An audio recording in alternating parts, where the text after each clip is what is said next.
Well, back to our top story and now, and Carlton defender Liam Jones has dropped a bombshell announcing his immediate retirement from the AFL. It comes less than a week after Jones was outed as the only Blues player who was refusing to get a COVID vaccine. For more, I'm joined now by Fox Footy senior reporter Tom Morris. Tom, hello to you. How much of a shock was this decision? Well, it's a shock in terms of the timing. Evening to you, Matt. I think we all thought that Liam Jones was wrestling with the decision whether to get vaccinated or not. But he had until December 6th to make up his mind, because that is when Carlton's returning to training. If he couldn't make up his mind by December 6th, then he couldn't return to training and potentially his career was in doubt. So he wrestled with the decision, and then he told the club over the last 24 hours and close friends that he'd retire. And it was announced at about 3:30 p.m. this afternoon that he would not be fulfilling the last year of his contract. This is a significant story, not just because Liam Jones is so important to Carlton, not just because he's really a frontline AFL defender, and he has been for a number of years now, but because of the wrestle between a person's right to choose what they want to do to work and the AFL rules, which clearly stipulate that all players, male and female, must be vaccinated in order to train and play in season 2022. In the end, Liam Jones has not just foregone a contract for next year in the vicinity of $450,000, but he's also probably foregone a contract for the year or two after that as well. He's only 30 years old. He has left at least $1 million, maybe $1.5 million on the table simply to make a stance over the AFL's decision to make it compulsory to be vaccinated. And that is a big story. Yeah, absolutely massive. Now, he's the first AFL player, as you touched on, to step away from the game over this vaccine mandate. Do you think we could see this happening again as the season draws closer? It's a good question. I'm unaware 100% of any other players that are simply refusing to vaccinate. Now, there are other players around the league that are still wrestling with it and weighing up their options. There's a number of competing factors at play, whether it be, impact of family or personal beliefs. We don't know what they are at the moment. Liam Jones was quite categorical in the end that he would not get vaccinated, and that's what's led to this decision.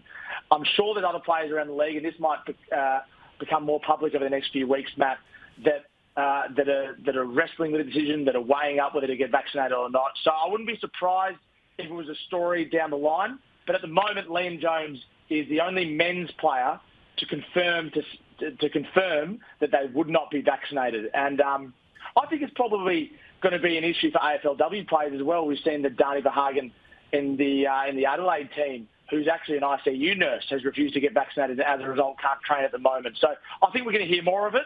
But certainly, the first one that drops is always the biggest one. And Liam Jones, the fact that Liam Jones is such an important player for Carlton only exacerbates it further. Well, you touched on the blow it's going to be for Carlton. Of course, he does leave a hole in their defensive setup. How much of a challenge is it now going to be to find a replacement for that? Yeah, it's not easy for Carlton. The timing isn't great. It could be worse. It could be in a couple of months' time or a month's time when maybe the national draft has already been. But they're going to be relying on Caleb Marchbank, maybe to fill that key post. And he's not really a key defender. I mean, they've got Jacob Wiedering down there. And all year, really their stars they've had a great spine. They had Liam Jones, Jacob Wiedering, Sam Walsh in the midfield, and the Coleman medalist, Harry Mackay up forward, which is part of the reason David Teague got sacked, because their spine was so strong, but the rest of the parts of the team just didn't quite work. They've lost a really important player in Liam Jones now, and replacing him, I guess to put it bluntly, in the short term is impossible, but they do have a spot on the list now that they can fill at the national draft and the rookie draft, and they can be a bit more creative. And what's also shouldn't be discounted here as well, Matt, is they've got money to spend now. Their most pressing contractual issue ahead of next season, and probably beyond that as well, is how to pay Sam Walsh. I would imagine at least $1 million a year if he continues on the trajectory he's on. They've got $450,000 or thereabouts from Liam Jones now. They can put that into Sam Walsh. They can redistribute it to other players. They can go and get another player next year if that's what they want to do. So although it doesn't help them in the short term, welcome to the club, Michael Voss, it actually might help them a little bit in the medium to long term if you are going to take a glass half full approach in giving Sam Walsh what he deserves and maybe getting some players from other clubs. Well, I guess you touched on that big point there. They've got a new coach in Michael Voss. How much harder is it now for him to come in and try and steady the ship at the Blues? It's obviously not ideal, but I guess if you can take that glass half full approach, I guess there is an upside. There is an upside, I think, from 2023 and beyond. But I think it's really hard to paint any other picture for 2022. Like, this hurts Carlton in the short term. They would be better off with Liam Jones at the club than when he's not at the club. And no matter what they do at the draft, no matter how creative they get, unless they miraculously manage to lure Alex Rance out of retirement, as Brendan Favola suggested on Twitter, I don't think it's going to help them next year at all. We've heard their president, Luke Sayers, speak about their desire to play finals next year. They've got the list to play finals. I think that's part of the reason that David T got sacked. They expected to play finals next year, or at least get closer to finals. They couldn't do that.